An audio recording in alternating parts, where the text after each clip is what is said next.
I first met Betty and Peter, her husband, when we were all members of the Allen District Indoor Bowls Club.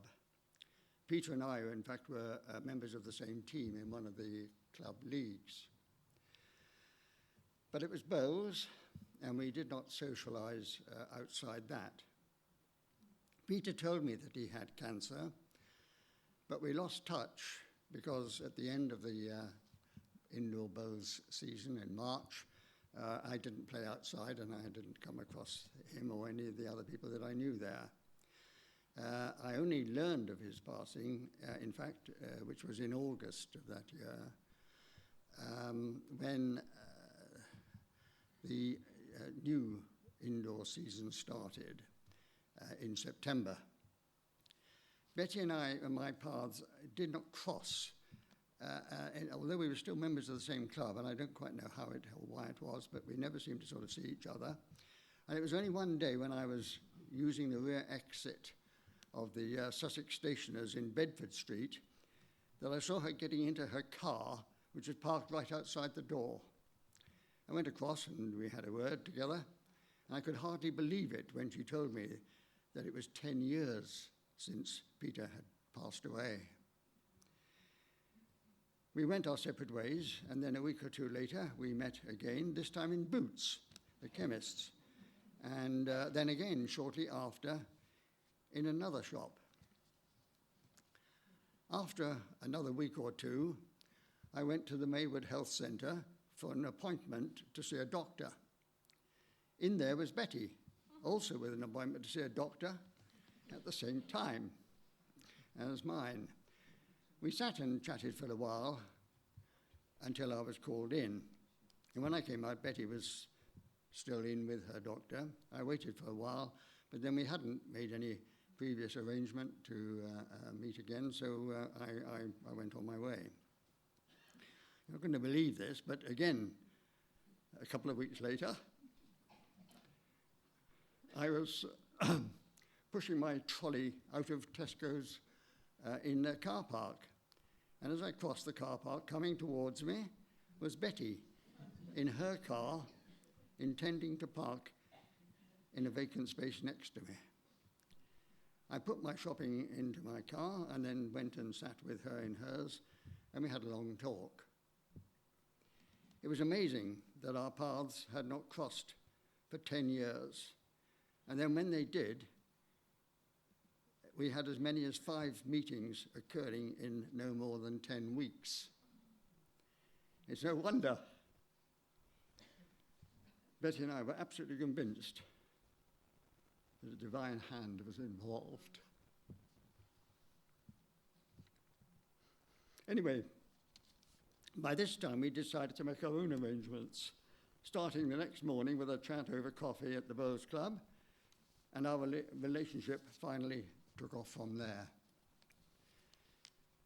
Betty loved this church, and I'm happy to say brought me here, which resulted in a significant alteration to my life.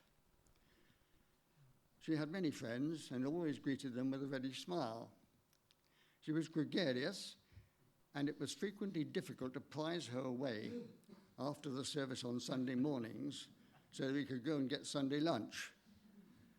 Unfortunately, due to her illness, she was unable to attend in recent months.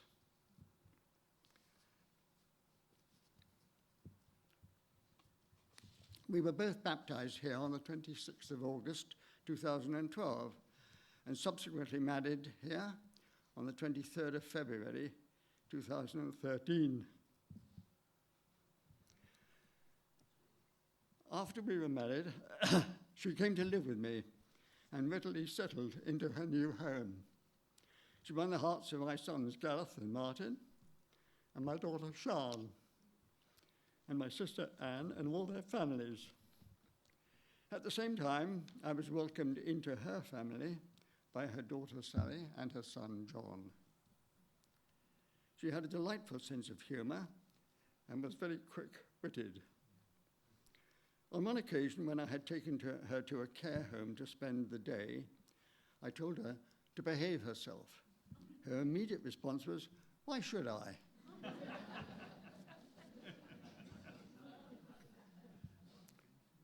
She enjoyed sport, and as a young woman, she was an outstanding ice speed skater, as Sally told us on Wednesday, and she won the South London Championship in Streatham ice rink, I think.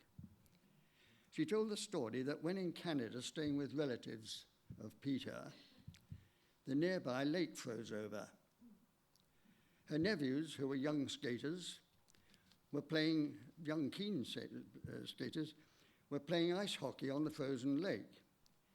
Betty had her speed skates with her, which were different to their figure skates, which were designed to be more maneuverable for playing hockey. Her nephew said, and here she put on a Canadian accent, "Aunt Betty, you can't use those. You might fall over and hurt yourself." I'm sorry about the accent. I hope there's nobody from Canada here. She said, "Just you watch," and took off, streaking across the ice, much to their amazement. Later, she was a very good bowler at Pagham Outdoor Bowls Club and Allen Indoor Clubs, and was on the committee and ladies' captain of the former.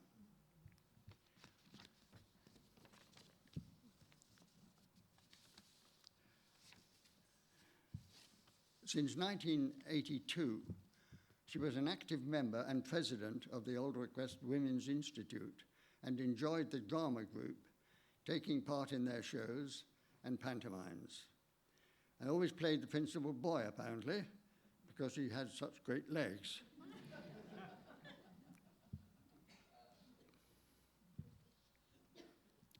She was generous and always wished to share whatever she had as a treat on her limited diet. Betty was widely travelled, Australia and China being just two of the destinations, but lately was only able to take holidays in this country, where Warner's hotels were a popular choice. She showed great fortitude dealing with her physical ailments, which restricted her diet and mobility, and recently caused her very severe pain. Also, she lately suffered mental frustration, which prevented her from doing, amongst other things, her favourite crossword puzzles. She was an eclectic lover of music, and this ranged right across the whole spectrum. She liked songs, singers, musicians from the 40s and 50s to the 60s and 70s, country-style music, music from the shows. She liked them all. But quite differently, recently, she liked to listen to CDs of Madeline Baker.